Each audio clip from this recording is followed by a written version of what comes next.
Kentrell Golden, better known as rapper NBA YoungBoy. If you want to talk about somebody who doesn't give a fuck about the industry and shit like that, YoungBoy, man. I just knew at one point, it wasn't no stopping me. Whatever you see, YoungBoy is living it 24/7. One of the most polarizing names in the industry today. But where controversy and drama often persist, so do the views. And through a mixture of NBA's perseverance and unruly work ethic, he has once become the most streamed artist in the world on the platform of YouTube. So join me as we delve into the world surrounding NBA YoungBoy and how he became the cult figure that he is today.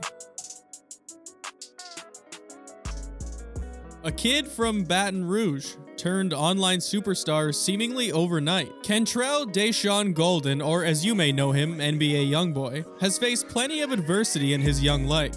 But against all odds, he has fought his way through it and maintained a sharp mentality to overcome any obstacle he's faced with. From the moment he was welcomed into this world, he was facing hardship. Seeing his father sentenced to 55 years behind bars for a robbery. His mother chose to leave Baton Rouge following this incident and left Kentrell behind to be raised by his loving grandmother.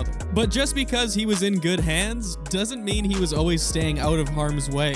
When Kentrell was only 4 years old, a wrestling match broke out amongst him and his siblings at his grandmother's house. And throughout this, YoungBoy ended up taking an awkward spill off the side of the bed. A moment that would change his life forever, as this awkward fall had actually ended in a broken neck for a young Kentrell. But through immense rehabilitation and perseverance through major adversity, YoungBoy was able to heal this incredibly dangerous injury and actually get back to full health. But along the road of this arduous recovery, YoungBoy was required to wear a halo brace for stability to support his spine until it could heal itself naturally. And while the halo brace was successful in its endeavor, it left 3 scars on Kentrell's forehead that are still prominent to this day. But YoungBoy chose to see these in a positive manner, a reminder every day to the accident that could have ended much worse, but counting his blessings to be in the position that he's in today. YoungBoy has always spoken highly of his grandmother.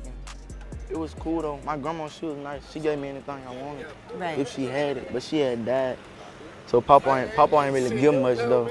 But I always had a roof over my head, so it wasn't in that bad. Right. I just got caught up in the streets because they ain't had what I wanted inside. I wanted something different. Like I ain't really have to live this way. But after her untimely passing in 2010, Kentrell had spoken out saying that he had never felt that type of love from anyone else. And the only feeling that could ever potentially mimic this is the rush he gets when setting foot on a stage. From a young age, Kentrell had always aspired to be an artist. He went to his older brother Pierre for help to get him started. Did he start rapping He first? started rapping at like 7 or 8. Really? Yeah, he So been he is- rapping. He started off writing in the composition notebook. We was on the, like how NBA started, we was on the porch. He came to me with this composition notebook and he was like, you know, this is what he want to do.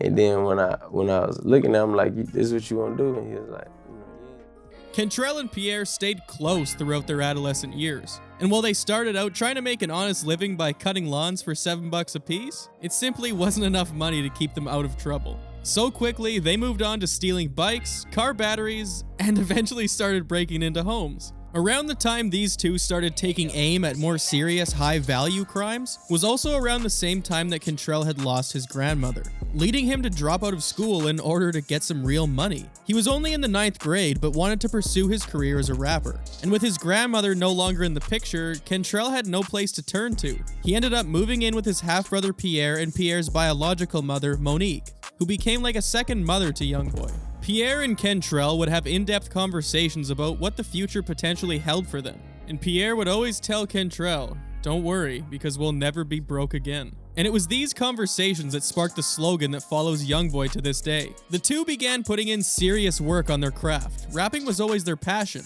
something that Monique took notice of and actually funded their first studio session, as well as purchasing them a microphone from Walmart so that they could record at home as well.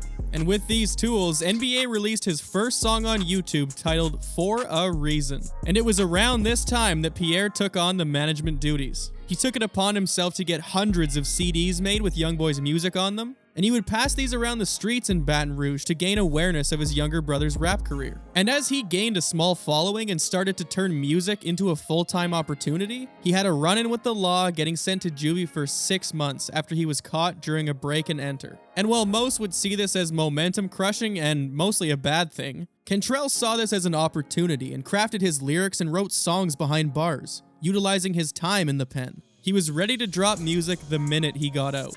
And that's exactly what he did. Once out, he dropped his first mixtape titled Life Before Fame. And this kick-started a run of mixtapes, dropping 4 in a single year. After flooding the internet and the streets with his music, people outside Baton Rouge started to take notice, and so did bigger names in the rap game as well. The likes of Meek Mill, Kevin Gates, and Boozy all reached out to YoungBoy to tell him to keep it up. And after getting inspiration from big-name artists, he dropped another mixtape titled 38 Baby. And it was this tape that put him on the map. His single 38 Baby was certified gold, with heavy support from his fans and making a few headlines along the way while beefing with fellow Baton Rouge rapper Scotty Kane. These two exchanged death threats back and forth in songs directed at one another, and although no actual violence was ever exchanged between the two, the feud definitely attracted a lot of attention, but eventually just seemed to fizzle out. NBA YoungBoy had made a name for himself in the rap game. His music was highly engaging and relatable. Because of the adversity and real-life struggles he had been through, he was drawing fans in for his realism within his lyrics. And it wasn't only major artists that took notice, but major labels as well,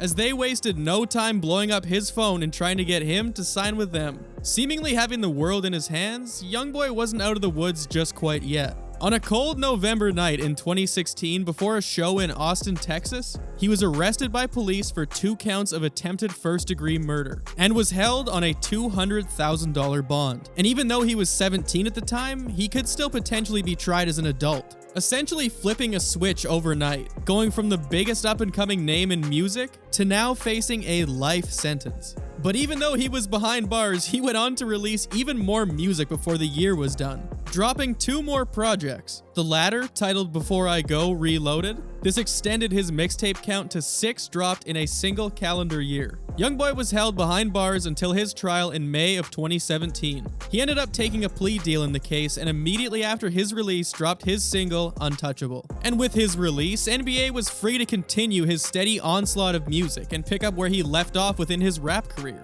YoungBoy was only 18 years old, but he had already accomplished so much and been through so much in this very short time. His buzz on the internet led him to get in contact with some big features for the album, including Future, Lil Baby, Lil Uzi, Birdman, and Offset. But prior to the release of the album, he dropped his biggest single, and one of the most successful songs of his career, Outside Today. And after the massive success of this album, he continued to push forward to be one of the hardest working and most reliable artists to ever grace the earth, second to only one man.